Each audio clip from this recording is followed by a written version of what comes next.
Hello and welcome to the Screen 2 movie summary. At Windsor College in Ohio, Sidney Prescott and Randy Meeks, Jamie Kennedy, are students. Phil Stevens, Omar Epps, gets stabbed through the wall of a bathroom cubicle while attending the preview of the movie Stab, which is based on a book by Gale Weathers, Courtney Cox, on the Woodsboro murders. Jada Pinkett's character Maureen Evans, who is seated close to the murderer, believes the man with the mask is her boyfriend. The audience goes wild during the Casey Becker death scene. The murderer takes advantage of this and stabs Maureen. Nobody takes Maureen's attack seriously since several moviegoers are dressed as the killer, as marketing props provided by the film studio, and brandishing fake knives. She passes away as the crowd understands she is not acting. Sidney and fellow Woodsboro survivor Randy Meeks quickly come to the conclusion that a murderer is once more at large. While all is going on, Sidney is once more under the protection of Deputy Dewey, David Arquette, and she and Dewey have an awkward reunion with Gale Weathers. While planning a copycat scheme, the assailant makes an attempt to stab Sidney. Before the killer attacks Casey Cece Cooper, Sarah Michelle Gellar, she receives a phone threat when she is alone in her sorority house. Sidney and her boyfriend Derek are left at the Delta Lambda Zeta house as the students at the neighboring Martini Mixer go to investigate after the cops find the dead. Sidney is attacked by the murderer, but Derek aids her in escaping. Gale and Dewey see that the names of the victims appear to vaguely resemble those of the victims from the Woodsboro murders when they arrive at the police station. Two detectives are assigned by the police chief to guard Sidney. The killer calls and insults the group while they are outside among many college students. Gale and Dewey look through the cell phones of any nearby pupils in an effort to identify the murderer. While on the phone with the murderer, Randy is also scanning the area in an effort to delay them. Randy is killed when the van pulls him inside while he is still outside. Gale and Dewey find his dead body. Gale and Dewey watch the video they've been recording in a classroom in the hopes of catching a glimpse of the murderer. Gale then observes a different TV screen showing video that her cameraman did not capture. The video is shot from the killer's point of view and includes scenes of Randy at the park and Cece on the porch. The last shot depicts Dewey and Gale watching the tape from behind. When they turn around, Dewey chases after Ghostface, who is now in the projection room.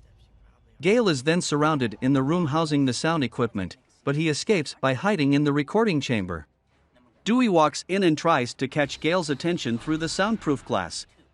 However, as he slides down the glass, Gale notices in horror that Dewey has been stabbed several times, and Ghostface is standing behind him.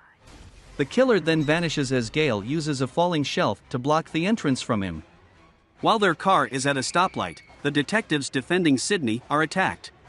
The detectives are killed in the automobile crash, and the assailant is rendered comatose. Sidney and her roommate Hallie barely escape the carnage by slipping past the murderer, who is still alive in the front seat. When Sidney chooses to take off the killer's mask, she discovers that he has vanished. When she turns around, Hallie is being stabbed. The killer confronts Sidney as she runs to the school theater. Her new boyfriend's best friend Mickey turns out to be the murderer. Mickey shoots Derek in the chest after Sidney discovers Derek chained to a stage prop. Sidney turns around to see Gale exiting the stage door, prompting her to think that Gale is the murderer, proving that Mickey too has a partner.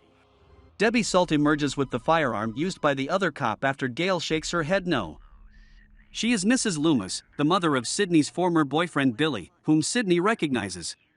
Mickey admits that he intended to be apprehended for the killings in order to gain fame and be remembered forever by the media. He sought to point the finger at horror films and the effects of cinema violence on society for the murders.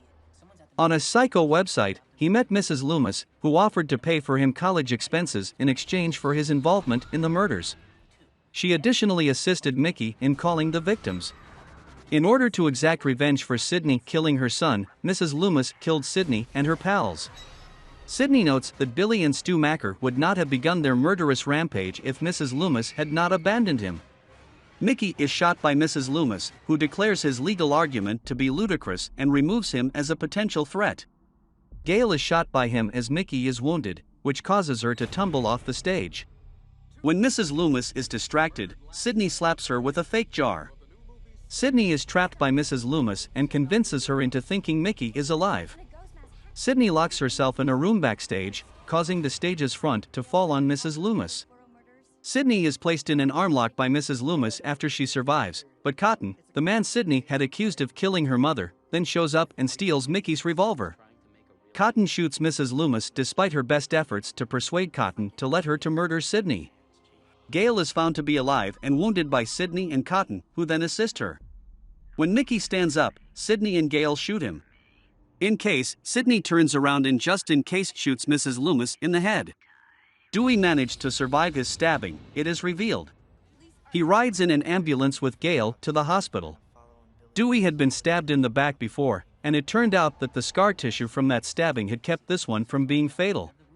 The news crew shows up at the hospital and tries to interview Sydney for a report.